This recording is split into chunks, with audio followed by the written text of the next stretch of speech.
During this lesson you will be required to fill out a worksheet. I recommend you read through the worksheet before viewing the lesson. In order to give you time to do this, you can use the pause button at the bottom of the screen. Learning outcomes. By the end of this lesson you should be able to list 2 types of curved ramps, draw a sketch of a convex ramp, draw a sketch of a concave ramp, draw a sketch of a trammel and state its use, list and describe the 10 steps used for setting out and building a convex ramp, state and describe the stages for constructing a concave ramp using the horizontal and the vertical trammel methods. Forming ramps. Circular ramps are often used on boundary walls where the wall joins a pillar, for example, or at the end of a freestanding wall to form a decorative feature.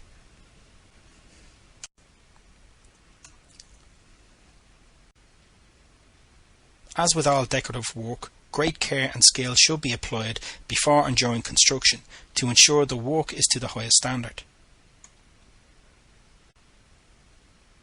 There are 2 types of curved ramps. The first is a convex ramp, which curves outwards, and the second is a concave ramp, which curves inwards.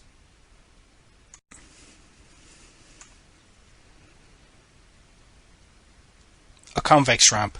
This is one which curves outwards.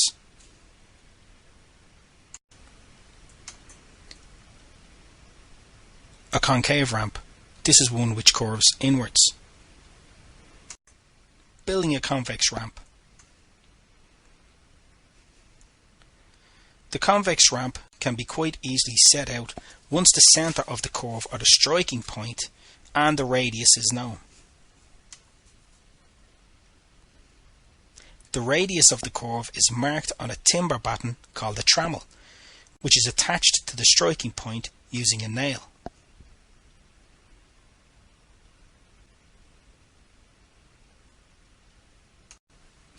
Building a convex ramp.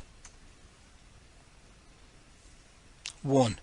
The brickwork should be built up square initially to help maintain accuracy in plumbing, levelling, gauge, range and perp ends.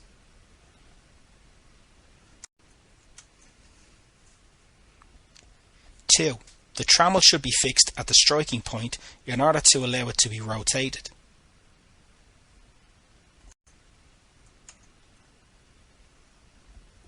3. A pencil is then held at the opposite end of the trammel and the bricks are marked to the radius by rotating the trammel around as shown below.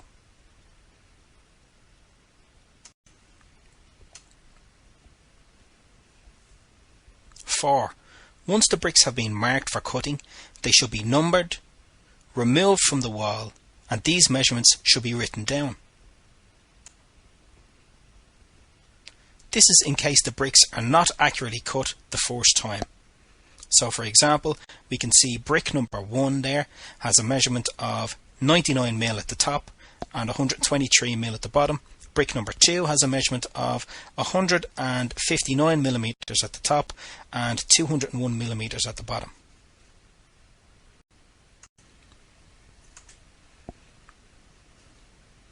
5. If the wall is being built perfectly plumb, level, gauged, in range and all of the perps are exactly the same size, then once the bricks are cut accurately, they need only be built back into the exact same position as before.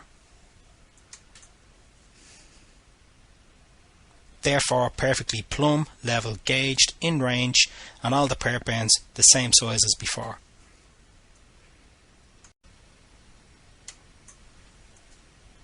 If these steps are followed, then the result will be correct. If these steps are not followed, you will end up with an incorrect result and your convex ramp will end up looking like this one here on the right.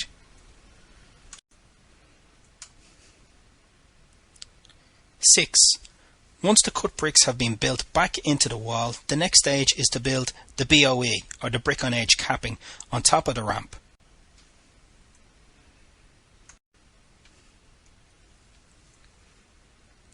Seven. All the cross joints in the capping will be V-shaped to accommodate the turning of the bricks around the curve.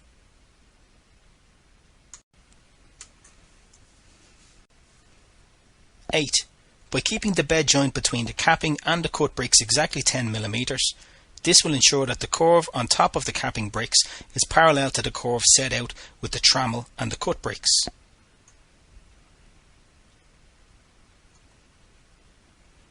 This 10 mm bed joint will determine the angle that each brick on edge is built at.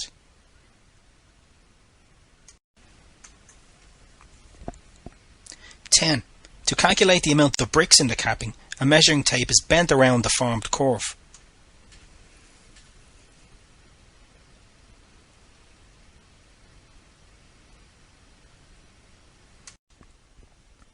How to calculate the spacing of the brick on edge capping.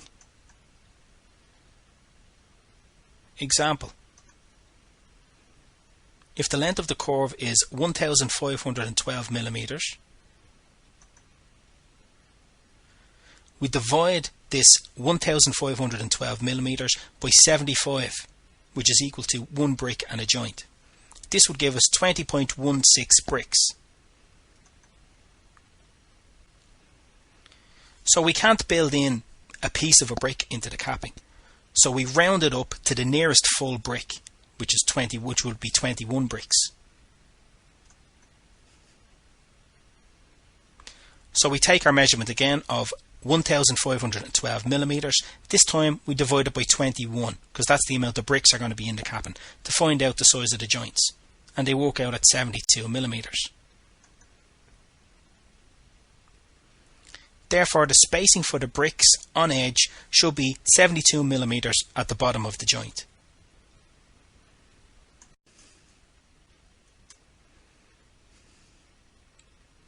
All V-shaped joints ideally should be between 6 and 10 mm at the bottom. The joint in this example will be 7 mm, which is acceptable.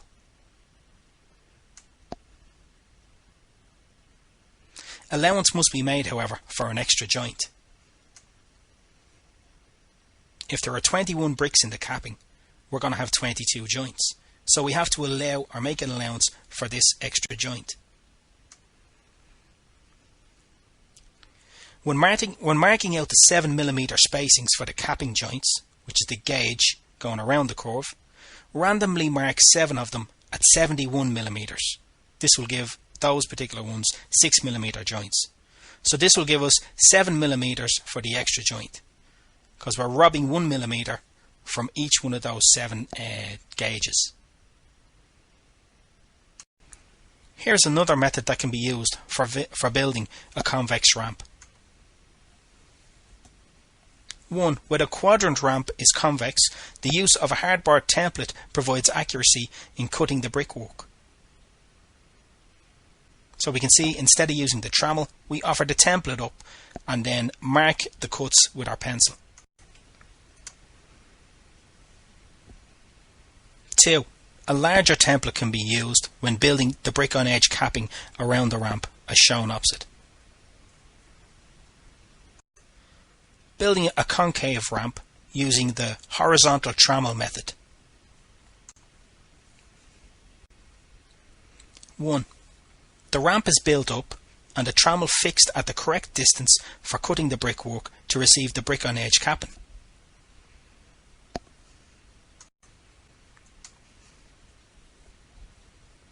2.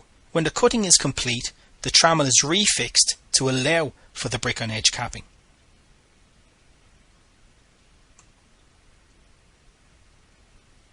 The capping is now laid using the trammel as a guide.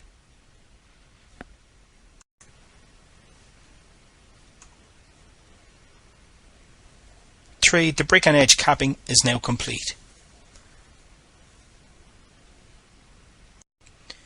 Here is an example of building a concave ramp using the vertical trammel method as opposed to the horizontal trammel method.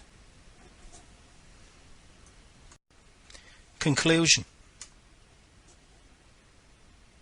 The two types of curved ramps are convex and concave.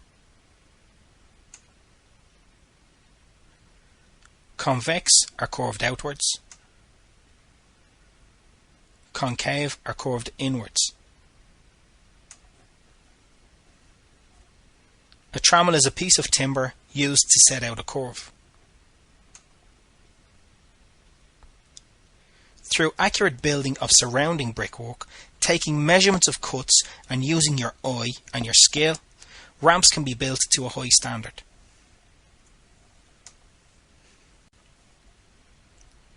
Concave ramps can be set out and built using the horizontal or the vertical trammel method.